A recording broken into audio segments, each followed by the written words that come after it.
Good morning বন্ধু, আমি রিঙ্কি। একটা নতুন ব্লগ নিয়ে শুরু তোমাদের সামনে চলে আসলাম। চলো, ঘুম থেকে উঠে দেখি জল নেই। তো জল নেই তো কী হয়েছে, গাছের পেছনেই যাই।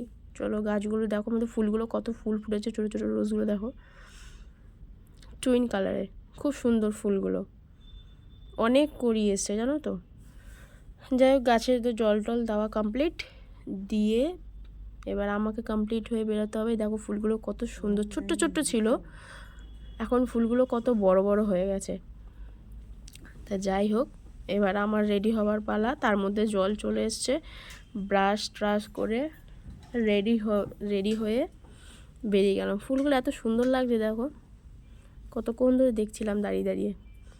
চলো, ব্রাশ করে রেডি হয়ে বেরিয়ে গেলাম 6:30টার মধ্যে। এই ঠান্ডার মধ্যে কে কে ডিউটি বেরাও প্লিজ কমেন্ট করে জানিও, কারণ লেপের তলা থেকে তো বেরোতেই ইচ্ছা করে না। যাই হোক, তাও ডিউটি তো আসতে হবে। বাইরে এসে দেখি 2-3টে বাইকগুলো বেরিয়ে গেল ফুসফুস করে, চোখের সামনে দেখি। ওগুলো বললো না যে যাবে কি না। যাই হোক, অটোওয়ালাতেই উঠলাম। অটোতে উঠে আমি গন্তব্যস্থলে পৌঁছে গেলাম, এসে ডিউটি জয়েন করে নিলাম। ব্যাস হয়ে গেল। তারপর যাওয়ার সময় আর একটা নতুন ব্লগ করে তোমাদের সামনে নিয়ে আসবো। ভালো লাগলে লাইক, কমেন্ট আর শেয়ার করে দিও। ওকে, বাই।